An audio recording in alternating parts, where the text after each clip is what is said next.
അതുമൂലം ഉണ്ടാകുന്ന പ്രതികാര മനോഭാവം, ടെൻഷൻ, ഇതൊക്കെ കൃത്യമായ ബ്രീത്തിങ് എക്സസൈസിലൂടെ നമുക്ക് കൺട്രോൾ ചെയ്യാൻ സാധിക്കും. അതുകൊണ്ടാണ് പറയുന്നത്, ഓൺലൈനിൽ കൂടെ ആണെങ്കിലും പറഞ്ഞു തരുന്ന പോലെ പരിശീലിക്കാൻ ശ്രമിക്കൂ. പറ്റിക്കാൻ ശ്രമിക്കാതിരിക്കും Sunil. Take a deep breath. സമാധാനത്തിൽ ചെയ്യൂ.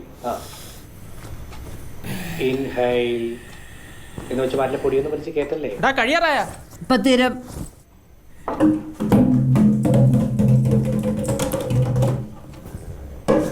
പതുക്കെ ചെയ്യൂ. എന്തിനല്ലോ വലിച്ചു വാരി കേട്ടുന്നത്? എടാ നിനക്ക് എന്താണ് ഒരു ടെൻഷൻ ഇല്ലാത്ത? തലല്ലേ പൊളിച്ചു നീ കിട്ടാൻ പോണം നിന്റെ തലക്ക്. പിന്നെ ഞാൻ എന്തിനാടാ ടെൻഷൻ അടിക്കണേ? സുനിൽ, ബ്രീത്തും കൂടി ചെയ്യാൻ ശ്രമിക്കൂ. നന്നായി ബ്രീത്ത് ചെയ്യുമ്പോൾ തന്നെ റൺഔട്ട് ആകുന്നത്. ഞാൻ എന്തൊക്കെയാ പറയാം. നന്നായി ബ്രീത്ത് ചെയ്യുമ്പോൾ തന്നെ നമ്മുടെ മൈൻഡ് കൺട്രോൾഡ് ആകും. Take a deep breath. നീ പറഞ്ഞ പുളുവൊക്കെ ഉള്ളതാണോടാ? വളരെ എത്ര നേരം പറഞ്ഞോണ്ടിരുന്ന പുളുവാണെന്നാണോ കരുതിയെ? സുനിൽ ഇവിടെ തന്നെ അല്ലേ ശ്രദ്ധിക്കുന്നത്? ഒരു മിനിറ്റ്. മൈൻഡ് മൊത്തം കട്ടായ സ്ഥിതിക്ക് നമുക്ക് ക്ലാസ് അവസാനിപ്പിക്കാം. പിന്നെ ഒരു കാര്യം, സൂര്യൻ അസ്തമിച്ചതിന് ശേഷം സൂര്യൻ നമസ്കാരം കൊടുത്തിട്ട് വലിയ കാര്യമൊന്നുമില്ല. അതുകൊണ്ട് രാത്രി ഗെയിം കളിച്ചിരുന്ന് ഉറക്കം കളയാതെ മോർണിംഗ് സെഷൻ ക്ലാസ്സിൽ അറ്റൻഡ് ചെയ്യാൻ ശ്രമിക്കൂ. ഓക്കെ? Thank you G. പിന്നെ എൻ്റെ യൂട്യൂബ് ചാനലിൽ പുതിയ വീഡിയോ അപ്ലോഡ് ചെയ്തിട്ടുണ്ട്.